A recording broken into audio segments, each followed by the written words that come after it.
శ్రావణి గారు మా ఫ్రెండ్స్ అండి. గురుబాబు, రమణ, బుజ్జి. కూర్చోండిరా. కూర్చోరా. ఎటో ఎక్స్క్యూజ్ మీ, ఏంటా మీకు ఇంకా టీసీ భర్తీ ఇవ్వలేదా? లేదా ఇస్తాడన్న గ్యారంటీ కూడా లేదు. మీరు ఎక్కడైనా జనరల్ బోగిలో చూసుకుంటే బెటర్. ఒరే బుజ్జిగా ఏంట్రా బిల్డప్ రా బిల్డప్.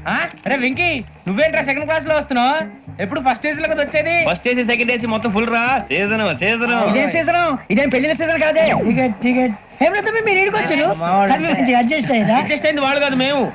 ఇదిగో టీసీ గారు, ఏసీలో ఖాళీ లేవా? ఏసీలేనా? ఫుల్ ఖాళీ ఉండదు బో. ఆ. అరే మందు ఏసీ ఖాళీగా ఉందంట, పెడతావా? ఖాళీగా ఉన్నా వెళ్ళండి సార్. నా ఫ్రెండ్స్ అందరూ నాన్ ఏసీలో ఉంటే నేను ఒక్కనే ఏసీలో ఎలా ఉండగలను? వాళ్ళతో ఉన్న అటాచ్మెంట్ అలాంటిది. You're right. అయినా నేను ఐశ్వర్యంలో పుట్టాలని అనుకుని పుట్టానా? లేదే. వీళ్ళ కటిక దరిద్రంలో పుట్టాలని కోరుకున్నారా? కాదే.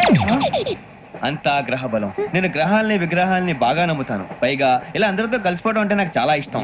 మరి మీకు శ్రావణి గారు? నేను కూడా. చూసారా, అనుకోకుండా మన అభిప్రాయాలు కూడా ఎలా కలిసిపోతున్నాయో. ఒక్కటేగా కలిసింది.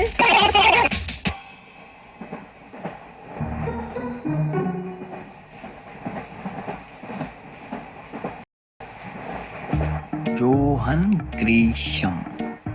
Johan Grisham. ఫు, Johan Grisham. John Grisham. John Grisham. John Grisham novels అంటే మీకు బాగా ఇష్టం అండి? అవునండి. మీకు? ప్రాణం అండి. ఆ నవెల్స్ లో మీకు బాగా ఇష్టమైంది ఏది? ఒక నిమిషం అండి.